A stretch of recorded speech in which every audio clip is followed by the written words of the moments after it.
ओम नमः शिवाय, जय श्री मां का। अगर आपके घर में रोग बहुत है, कोई ना कोई व्यक्ति बीमार रहता है, समस्या में घिरा रहता है, तो आपको ये उपाय करना है।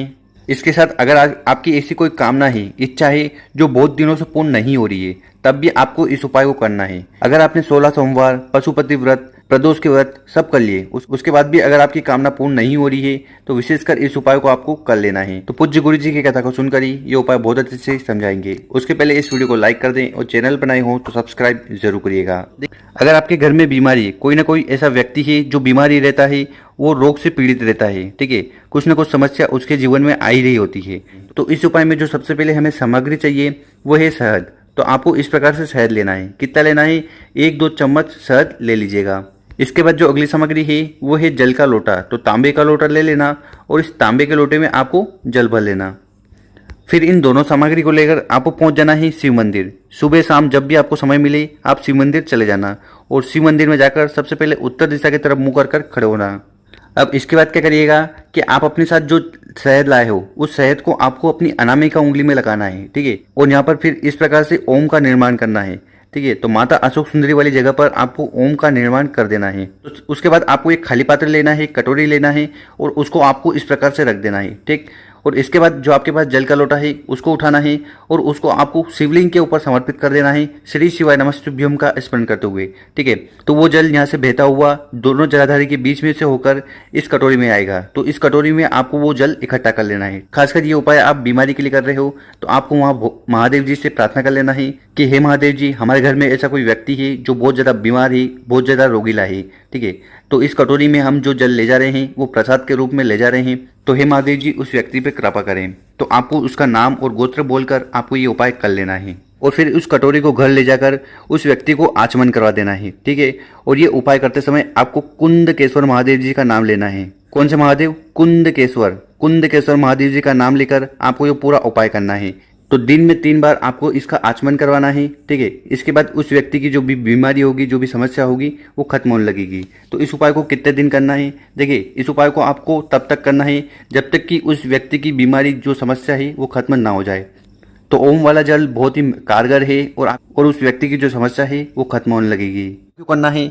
ये उपाय आपको करना है कामना पूर्ति के लिए, ठीक है। अगर आपकी मन में ऐसी कोई कामना है, इच्छा है जो बहुत दिनों से पूर्ण नहीं हो रही है, तो उसके लिए, उसकी प्राप्ति के लिए आपको ये उपाय जरूर करना चाहिए। तो इस उपाय में जो सबसे पहले हमें सामग्री चाहिए, आपको तांबे का लोटा ले लेना है और इस तांबे के लोटे में आपको अपने घर से जल भर लेना है।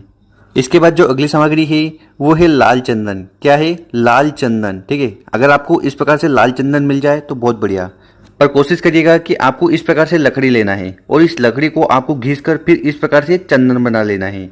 फिर इन दोनों सामग्री को लेकर आपको पहुंच जाना है शिव मंदिर। कब जाना है? सुबह शाम जब भी आपको समय मिले शिव मंदिर चले जाना।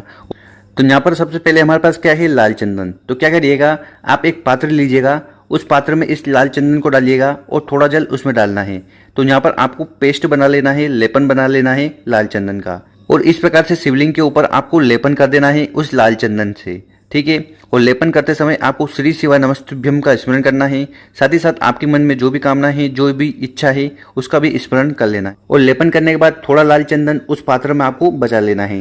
इसके बाद क्या करिएगा कि आपके पास जो जल का लोटा है उसको आपको उठाना है और उसको आपको समर्पित करना है। कहाँ पर? शिवलिंग के ऊपर। तो जहाँ पर आपने लाल चंदन का लेपन किया है, ठीक उसी के ऊपर आपको जल का लोटा समर्पित कर देना है। इसके बाद आपको यहाँ पर बैठ जाना है और भोलेनाथ से कामना करना है, ठीक। आपकी कामना किसी भी प्रकार की हो सकती है, वो धन को लेकर हो सकती है, नौकरी को लेकर हो सकती है, या बाल बच्चों को लेकर हो सकती है कि आपके बाल बच्चे नहीं हो रहे हैं, तो आप ये कामना कर लेना। इसके साथ अगर आपका व्यापार नहीं बढ़ रहा है, ठीक है, आपके व्यापार में उन्नति नहीं हो रही है, आप जो बिजनेस कर रहे हो, जो दुकान चला रहे हो, उसमें उन्नति नहीं हो रही है, तो ऐसी कौन सी भी कामना अगर आपके मन में है तो वो आपको ये उपाय कर कह देनी है। इसके बाद क्या करिएगा कि शिवलिंग पर जो भी बेलपत्र रखी हुई हो, ठीक है, तो शिवलिंग पर बेलपत्र आपको आसानी से मिल जाएगी, तो वो जो रखी हुई बेलपत्र है वो आपको यहाँ से उठा लेना है। फिर इन सामग्री को लेकर आप पहुंच जाना है बेलपत्र के पेड़ के नीचे। तो क्या करना है कि आपके पास जो लाल चंदन है उसको आपको अपनी चीठी उंगली में, मतलब कि सबसे छोटी उंगली के पास में जो अनामिका उंगली है उसमें आपको लाल चंदन लेना है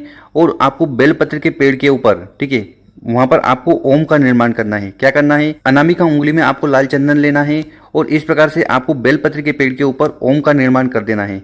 इसके बाद जो आपके पास बेलपत्र है उसको आपको उठाना है और वहीं ओम के ऊपर आपको उस बेलपत्र को समर्पित कर देना है। समर्पित करने के बाद आपके पास जो जल का लोटा है उसको भी आपको उठाना है और वहां पर समर्पित कर देना है श्री शिवाय नमस्तुभ्यम का स्मरण करते हुए।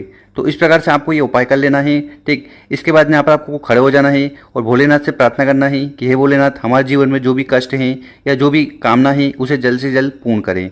ठीक, तो इस प्रकार से आपको ये उपाय कर लेना है, आपकी सारी कामनाएं इच्छा पूर्ण होगी।